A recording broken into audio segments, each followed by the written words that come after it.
বিগত সরকারের পতন ঘটিয়ে গত 5ই আগস্ট ছাত্র জনতা যে বিজয় ছিনিয়ে এনেছে, নূতন বাংলাদেশ উপহার দিয়েছে এই দেশবাসীকে, সেই বিজয়কে নস্যাৎ করার জন্য যে ষড়যন্ত্র হচ্ছে, এই ষড়যন্ত্রকে প্রতিহত করার জন্যে বৈষম্য বিরোধী ছাত্র আন্দোলন রেজিস্ট্যান্ট উইক সপ্তাহ আজ থেকে শুরু করেছে। আর তারই অংশ হিসাবে খুলনায় এখন শিববাড়ি মোড়ে খুলনা বিশ্ববিদ্যালয়, জাতীয় বিশ্ববিদ্যালয় এবং বিভিন্ন কলেজের শিক্ষার্থীরা আজকে জড়ো হয়েছে। আজকে তারা এখানে মোমবাতি, শহীদদের স্মরণে মোমবাতি প্রজ্বলন এবং দোয়া করবে।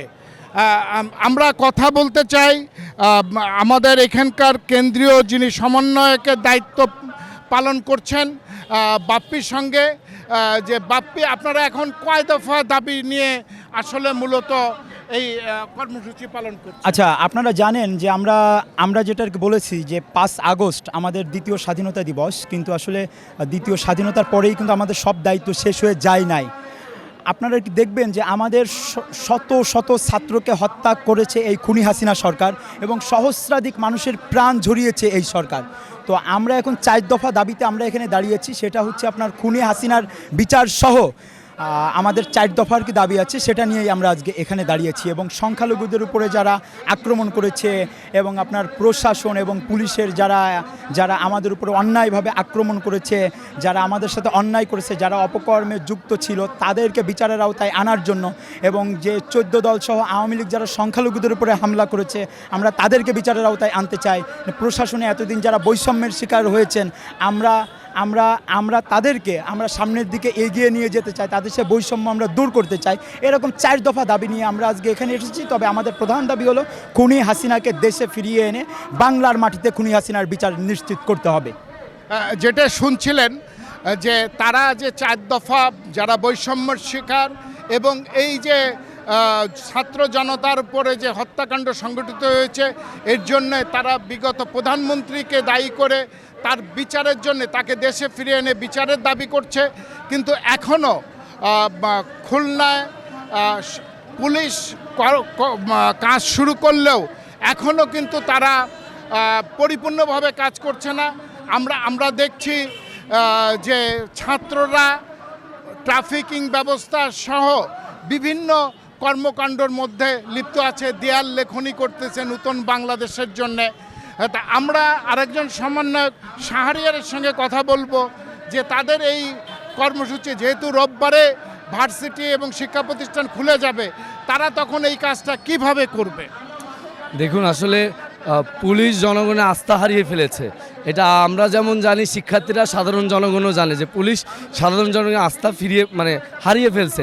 এখন তারা আস্থা যতদিন না আনতে পারতেছে, সঠিকভাবে সকল কার্যক্রম করতে না পারতেছে, ততদিন পর্যন্ত শিক্ষার্থীরা তাদের সাথে সহযোগিতা আছেন। এখনও পর্যন্ত আমরা বলতে পারতেছি না যে পুলিশের সাথে আমরা কতদিন আছি বা ট্রাফিকের সাথে কতদিন আছি, কিন্তু যতদিন পর্যন্ত পুলিশ এবং ট্রাফিক সঠিকভাবে আইন অনুযায়ী তারা সঠিকভাবে দায়িত্ব পালন না করতে পারতেছেন, ততদিন পর্যন্ত আমরা সাধারণ জনগণের পাশাপাশি এবং পুলিশের পাশাপাশি আমরা আছি। আচ্ছা, যে জিনিসটা হলো যে বর্তমান সরকার একটি ঘোষণা দিয়েছে রোববার থেকে বিশ্ববিদ্যালয় এবং শিক্ষা প্রতিষ্ঠান খুলবে, তখন শিক্ষার্থীরা আসলে কিভাবে এই কাজটি করবে? এই বিষয়ে আমরা কথা বলেছি যে আমাদের প্রতিষ্ঠান যখন খুলে দেওয়া হয়েছে, এখন আমরা সাধারণ জনগণদের পাশাপাশি এবং পুলিশ মহোদয়ের সাথে আমাদের বারবার কথা হয়েছে, তারা যেন যত দ্রুত সম্ভব তারা যেন এই কার্যক্রমগুলো তাদের শুরু করতে পারে। তারা যেমন তাদের আস্থার স্থান হারিয়ে ফেলেছে, তারা যেন দ্রুত সম্ভব মানুষের, জনগণের যেন বন্ধু হইতে পারে পুলিশ।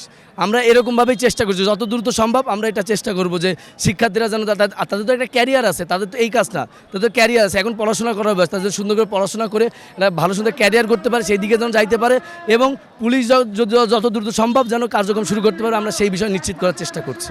হ্যাঁ, যা শুনছিলেন, কিন্তু আগামী রোববার থেকে যে শিক্ষা প্রতিষ্ঠান খুলবে, তারা হয়তো কাজ কিছুটা কমিয়ে বা কিছু কাজ ভাগ করে নিয়ে তারা হয়তো করবে, এবং যাতে পুলিশ তাদের দায়িত্বে সঠিকভাবে ফিরে আসে সেটাই চেষ্টা তারা করছে। এবং আশা করা যাচ্ছে যে সব কিছু স্বাভাবিক হয়ে আসবে পুলিশের আইনশৃঙ্খলা রক্ষার কাজটি, এবং ছাত্ররা আবার তাদের ক্লাসরুমে ফিরে যাবে। এস এম হাবিব, শিববাড়ি মোড়, খুলনা।